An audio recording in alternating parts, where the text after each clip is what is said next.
All right, so I have a very small amount of content prepared, and I hope that there's going to be questions to make it much more interesting in the end. So I'm just going to ramble through what I've figured out, and then we'll go from there.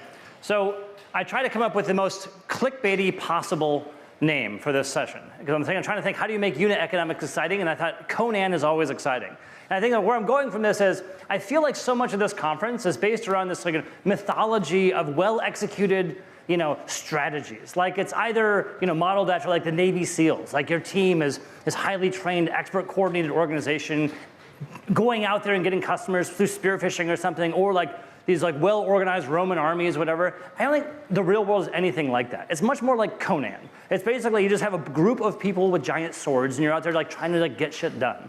So when I think of like from an economics perspective, and when I think of sort of as Conan Economics, it's much more about trying to create a business which just has the ability to execute in a sloppy style and always come out victorious.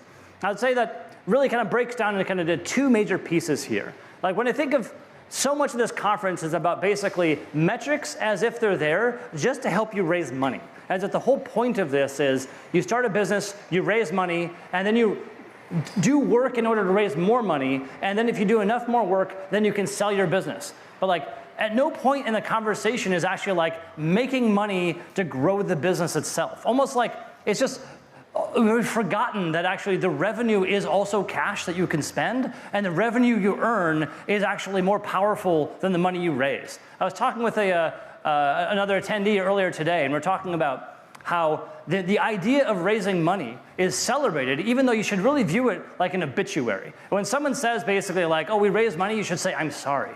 I'm sorry that you had to. Like, it's sorry that you had to like eat your own flesh. You're basically like self-cannibalizing your business to fund its growth. And that's not something we should celebrate. That's something we should lament. And so I think that, the only thing that we should like lament is sort of, what's like a great Conan line? It's like, I'm gonna crush my enemies, hear the lamentation of their women. It's like, that should be like your philosophy going into this. Like the only lamentation you should hear, your competition basically crying out from pain because you're doing things that they can't. But if you're trying to beat them by just raising more money, that is not differentiated. There's nothing about your business that's like, raising money doesn't actually make you a better business. It just puts more money into your bank account. And furthermore, that money, unless you have a good plan to spend it, is worthless. So you shouldn't think of it in terms of, I sold my hand to get $100 million, hooray. You should think, I sold my hand to get whatever the results are of that $100 million to spend, which is probably nothing. Like the vast majority of what we do is we can spend, it's amazing how fast you can spend $100 million and accomplish literally nothing of any measurable value whatsoever. And that's what you actually got for the equity that you gave up, was typically nothing. That's why I think when it comes to thinking about economics, you shouldn't think about the economics that your VCs want or whatever. That's all bullshit.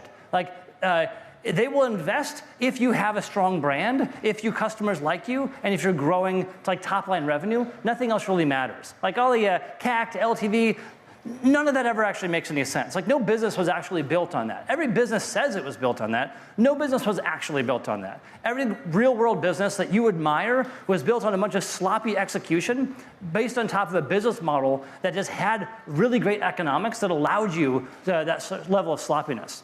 And so when I think of sort of the key things to doing that, is sort of two pieces. There's sort of your sword and your shield. The sword is really having a product-led growth business. Now, this is kind of a new thing, like a new fad for to describe it as. But the idea of a product-led business is nothing new. Like basically all of the businesses you admire the most, like the Googles, the Facebooks, even the Microsofts, the Apples, most of them, you didn't acquire their product because you saw an ad. Like it's not like you're like, I'm really in the market for the best search engine today. Which one should I go through? I'm gonna do like, go to G2 Crowd and like figure out the best search engine. Like, no, you already know. You know because it's already won through this incredibly profitable underlying business model, which grew not by acquiring through ads, it grew by acquiring through viral and product-led dynamics. And so if you have a product-led growth business, you have an underlying economic advantage over all of your competition. And that advantage, I think, can come out when you go to conferences and things like this. It's like, by having a highly profitable business, you can just squander money in a way. Like we think of it in terms of what we called market consensus. So For when I started Expensify, for like the first few years, we didn't go to any conferences. We didn't do any marketing whatsoever. We were just entirely focused on acquiring customers directly through a viral business model. And it worked great. One day, we're growing, we have some money and things that's like, hey, I got a great idea. We should go to a conference. We should go to a conference and get some leads there, because that's what everyone does. We showed up to our first accounting conference forever ago. And we're like, hi, we're Expensify. We do expense reports that don't suck. And they're like, oh, you're kind of like Tally? I'm like, I've never heard of these guys before. They're like, no. Then we look at this, there's this other clone company that's basically copying us and marketing themselves directly to accountants at accounting conferences. And we're like, well, I don't like this fucking stand. We need to crush these people. And so we realized our early advantage was all of our competition was using a traditional business model that can only has a margin of error, basically. Yes, all the numbers are fake, but they have to be faked within a certain range. And you can only lose so much money before it actually starts raising the eyebrows of investors and so forth. And so then when they were spending on ads, spending on conferences, they had an actual ROI target. They couldn't just blow money on it. But we could. We didn't give a shit about that conference, actually. The sum of all the leads we got in those conferences, we didn't even call. They were so insignificant compared to the leads that we're getting through our viral business model. So year one, we showed up with a tiny-ass little booth, and then we learned no one knew who we were. And so year two, we showed up and we bought every single sponsorship in the conference. We got this giant spaceship booth. We got basically you'd show up at this conference and it was Intuit, Expensify, and then everyone else, even though we're so small. And so the difference, however, was everyone else in that conference was going to the expectation of getting leads that were worth money, that they're going to generate revenue and things like this. And so they just couldn't afford to go big like we could because their business model didn't have the same margins that ours did.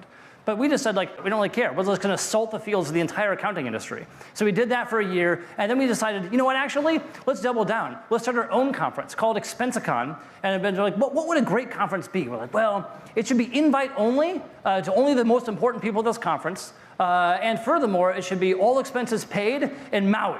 And so we went to all the top people in this entire conference who went from never hearing us before and thinking that we were basically a clone of this other company to suddenly we're flying them and their families out to Maui and to hang out in the beach and basically come to our conference, which is just about us.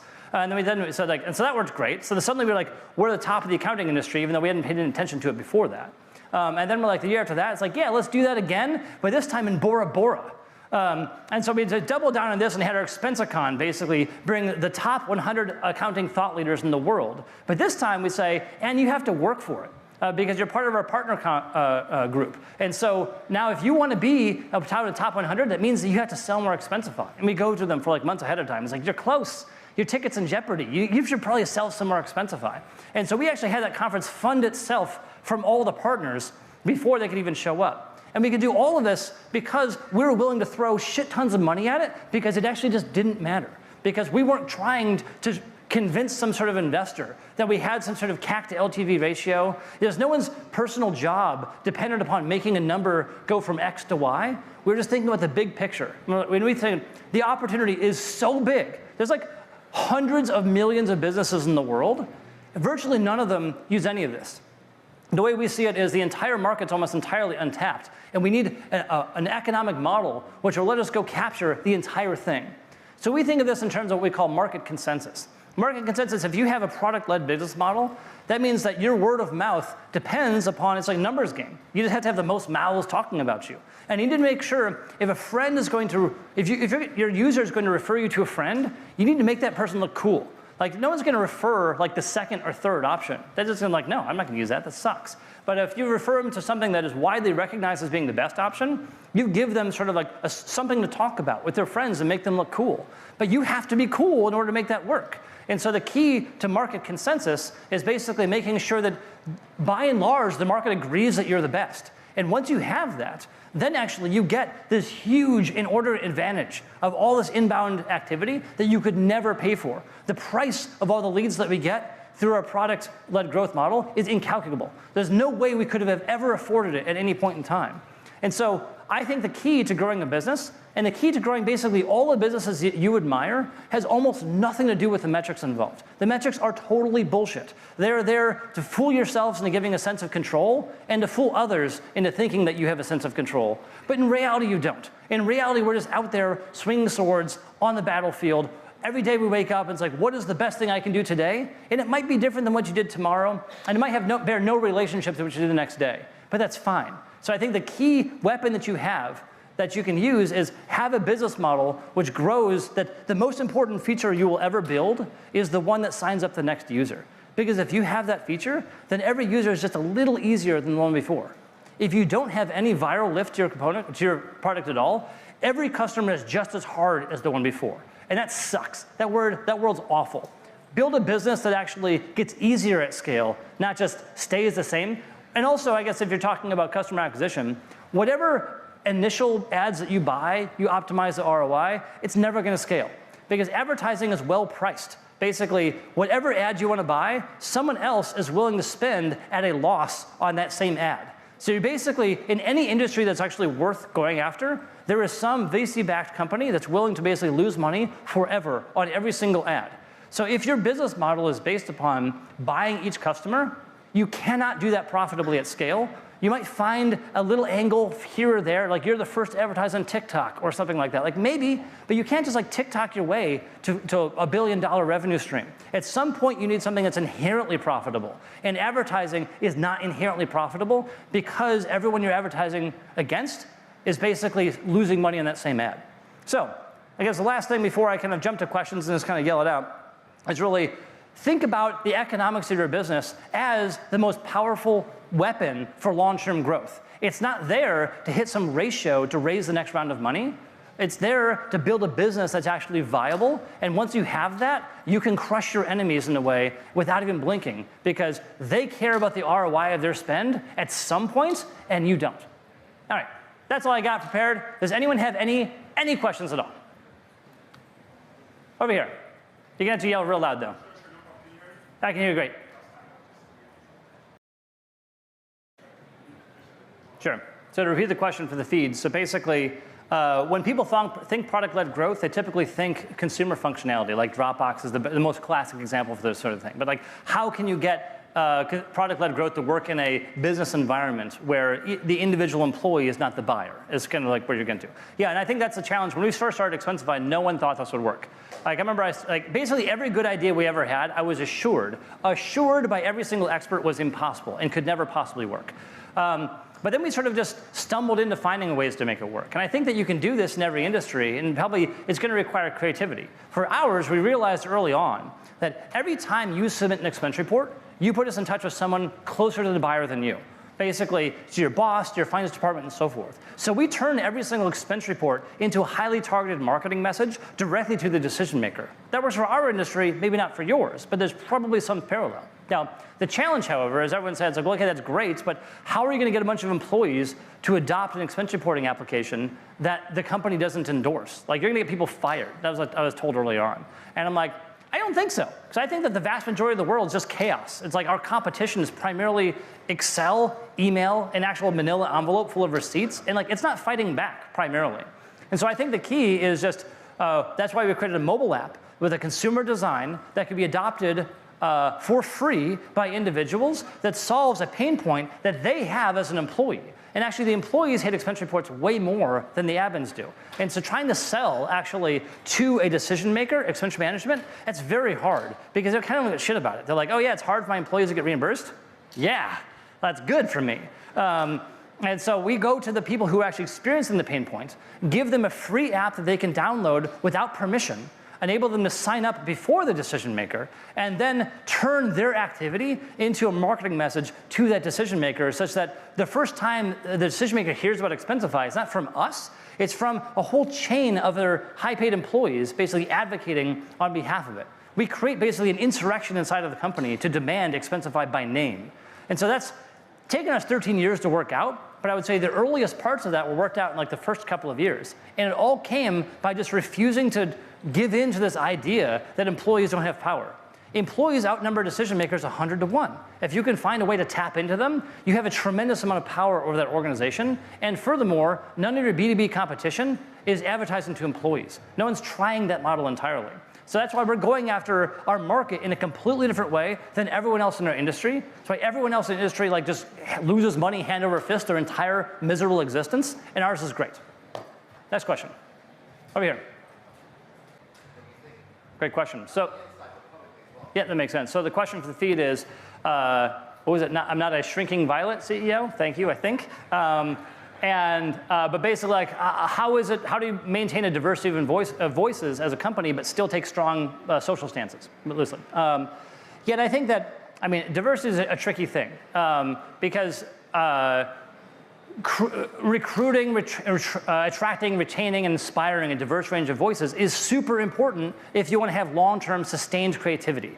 You can't have just like a group think in order to achieve sort of like one vision and go into it. Like you have to have a huge range of voices in every single discussion. And I think, so many of you might know, so Expensify took a pretty strong stance in the last election, basically saying, we mailed out 10 million users saying anything less than a vote for Biden is a vote against democracy. And so that was, as you might imagine, a little controversial. But we also believed it. And I think the way it kind of went down, and so I'd say, and a lot of people were like, holy shit, can you even do that? Like, it just, there must be some law or something that prevents you from doing that. We're like, well, we did it and we're still here, so I guess it's fine. But I would say it's not like that was the first time we actually ever took a stand, or more importantly, the first time we discussed complex topics internally. And so I think Expensify has a very diverse employee base all over the world. All political spectrums are represented. And so I think the key, as we kind of worked up to this, if that was like your first time, your first rodeo of like taking a stand, it would be chaos. But I would say early on, we had already basically talked about internal issues around diversity. We were active during like the BLM protests. Portland was, I live in Portland. Portland's our largest office. So we're engaging with protesters there, had a lot of discussions there as well. By the time it came to the elections, we'd already worked out a process internally that basically how to manage a complicated discussion to get everyone to participate. And so it worked like this. Basically, everyone in the company, if anyone wants to do anything big, me, anyone else, you basically go to a Slack room called What's Next, and you say, I think that this is a problem, and this is loosely the solution. Let's talk about it. And my problem was, it's like, hey, I think that democracy is crumbling before our very eyes, and that creates an adverse business climate, because not many expense reports get submitted during a civil war. The solution is, like, we need to unelect the person who is driving all of this. And then I threw that out in the company. Obviously, there was a lot of discussion about that. Oh, and I also had like, and here's a draft of a newsletter that I think we should send. Give it to the company. The whole company like tears into it. Basically, everyone goes into it, looks through every single like line of this newsletter. Everyone's editing it in sort of Google Docs and things like this. And then we created a separate room called the fact check room.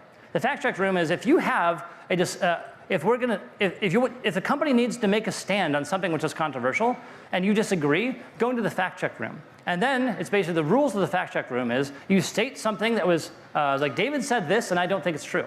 Or David says this, is this true or false? And then everyone can go into a Slack thread and make one post without referencing anyone else in the company. There's no rebuttals or rejoinders and like this. It's like, make your strongest argument. Is this true or if this is false? And share your evidence. And then people jumped in. This is like, whatever it is, like the various statements involved. And then we have basically a group of our employees, which we call our top tier. Several different ways to get there, but you've been there for a long time, you're generalists, things like this. And then we had a vote, basically like, is this the official company position, yes or no? And then so we actually voted as a company as to what do we think the company's stance is on these particular things, and then we're going to act on that. And then at the very end, then we had another vote. It's like, okay, we've all crowdsourced this newsletter. Should we do it, yes or no? We need like a super majority of this group to actually like vote yes. And we had a very slight super majority. We're like, great, we're gonna do it. And I think that the key for all of this is to recognize that this is a company stance. This is not, and my one regret for this whole thing is I signed it as myself, which implies that this is just my personal view when it's not. It went through a process to make it the company's view. And everyone recognizes that the company is different than ourselves. And so it's possible to disagree with the company and still like the company. And so I think that we sent this newsletter and we haven't lost anyone over it. We had no internal churn. It's been very clearly good for business. And so it's actually been a great thing overall.